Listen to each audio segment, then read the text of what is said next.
Hello, Namaste, Sat Shri Akal, Adab. This is Radhika Sharma and you are watching Sociology for Beginners. So guys, आज की video में हम करने वाले हैं, जैसे कि आपको पता है हमारा टॉपिक चल रहा है इंट्रोड्यूसिंग वेस्टर्न सोशोलॉजिस्ट। तो आज हम कुछ कॉजेज़ जो हैं दो हमारे रह गए थे वो पढ़ने वाले हैं, plus behind the emergence of sociology हम वो कॉजेज़ पढ़ने वाले हैं एंड उसके आगे हम स्टार्ट करने वाले हैं हमारे थिंकर्स को। तो please guys, this is very important topic for all the students including who are doing masters and graduation. Go through the video and just focus on the important points. So guys चलिए start करते हैं अब हम।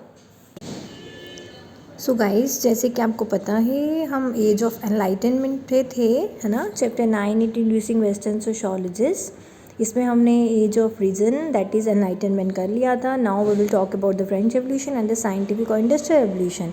And ये हम क्या कर रहे हैं, these are the social processes which ultimately lead to the emergence of sociology in Europe. ठीक है guys. So age of enlightenment as all of you know क्या था, जहाँ पे हमारा जो ह्यूमन का रैशनैलिटी थिंकिंग जो है वो शुरू होती थी। ठीक है, जब हम हर चीज़ के पीछे कोई रीज़न ढूंढने की कोशिश करते थे। Now will come the French revolution. The French revolution introduce political sovereignty at the level of individuals as well as nation states. आपको पता ही है फ्रेंच रेवोल्यूशन क्यों हुआ था, क्योंकि there were very many different social evils which were existing in the in that society, in the French society that time. So इससे revolution से क्या हुआ, बहुत सारी पॉलिटिकल सॉवरेनिटी मतलब इमर्ज हुई at the level of individuals. They want क्या, they want sovereign, they want freedom. ठीक है, in their political matters as well as nation states का एक कंसेप्ट वहाँ पे इमर्ज हुआ। Questioning the legitimacy of privileges inherited by birth was made possible due to declaration of human rights.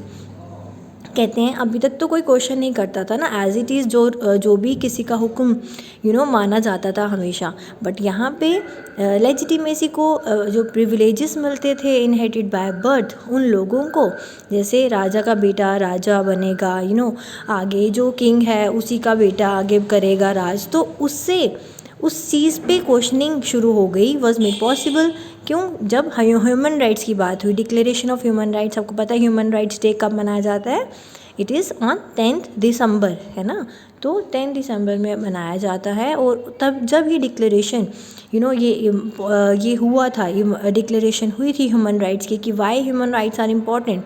तो जब लोगों को पता चला कि हमारे कुछ राइट्स हैं तो हमें भी ये प्रिविलेजेस मिलने चाहिए, तो उस टाइम पे जो प्रिविलेजेस सिर्फ किंग के बेटे को मिलते थे उस पे उन्होंने, या बाकियों के जो उस टाइम पे एग्जिस्टिंग जो सोसाइटी थी उस टाइम पे जो लोगों को प्रिविलेजेस नहीं मिलते थे उन्होंने क्वेश्चन करना शुरू कर दिया, because they were aware of their human rights at that time after age of enlightenment.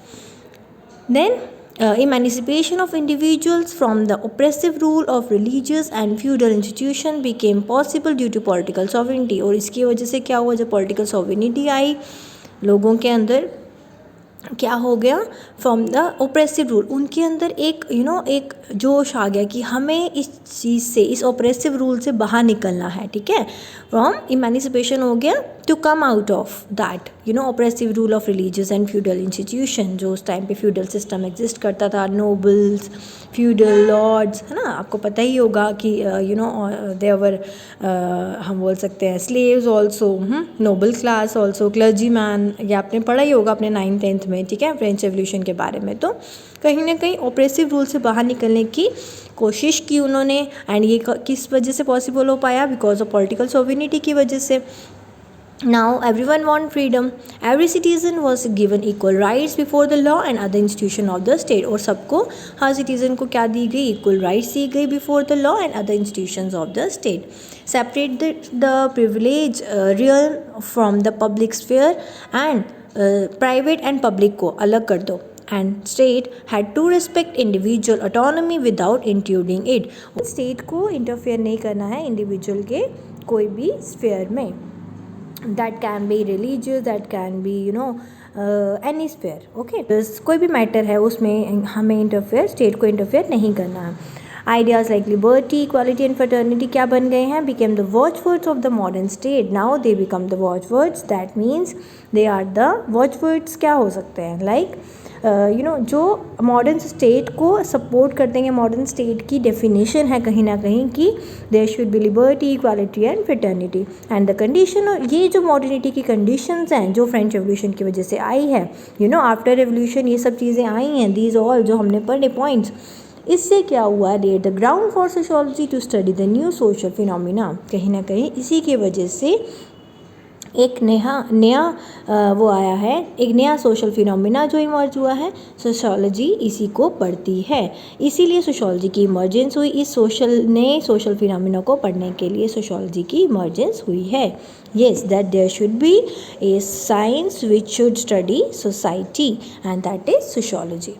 Now come the Industrial Revolution. The Industrial Revolution laid down numerous conditions that were responsible for the rise of sociology as a discipline. जैसे French revolution में कुछ conditions थी, वैसे industrial revolution में भी थी, जिसकी वजह से सोशियोलॉजी की इमर्जेंस हुई है.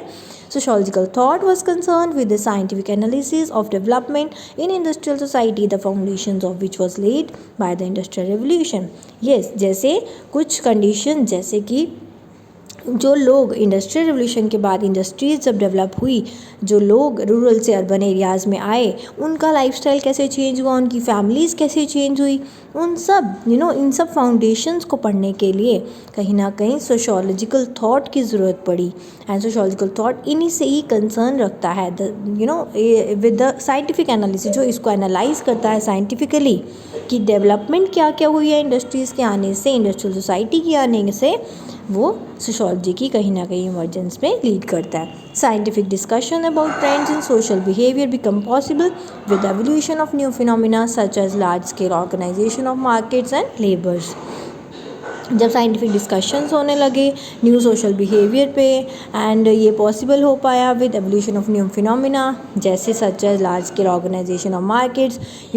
जब लिबरलाइजेशन, प्राइवेटाइजेशन, ग्लोबलाइजेशन, LPG आपने सुना ही होगा जो 1991 में हुआ है, उसके वजह से जो लार्ज स्केल ऑर्गेनाइजेशंस, हमारी markets and labours large scale पे डेवलप होने लग गए, मार्केट्स डेवलप होने लगे, लेबर्स एक जगह से दूसरी जगह माइग्रेट होने लगे.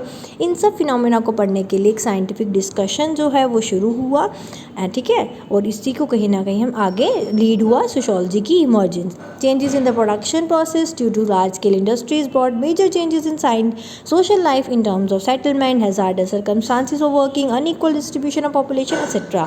अब क्या हुआ अनइक्वल डिस्ट्रीब्यूशन, लाइक रूरल में लोग जब रूरल से अर्बन एरियाज़ में आए, माइग्रेट हो गए ना, अर्बन एरियाज में पॉपुलेशन ज़्यादा होगी, रूरल में कम, वो कहीं ना कहीं रीज़न रहा. Then circumstances of working, hazardous जैसे इंडस्ट्रीज़ में काम करना शुरू हुए तो वहाँ पे क्या था, वहाँ पे वर्किंग कंडीशन अच्छी नहीं थी, सेटलमेंट अच्छी नहीं थी. जब लोग रूरल से अर्बन एरियाज़ में आते हैं, आपको पता है वहाँ पे सैनिटेशन प्रॉब्लम होती हैं, हाउसिंग प्रॉब्लम्स होती हैं, तो उन सब वजह से भी कहीं ना कहीं चेंजेस आए इन द प्रोसेस. और इसी लार्ज स्केल इसी को पढ़ने के लिए कहीं ना कहीं सोशियोलॉजी की इमर्जेंस हुई है.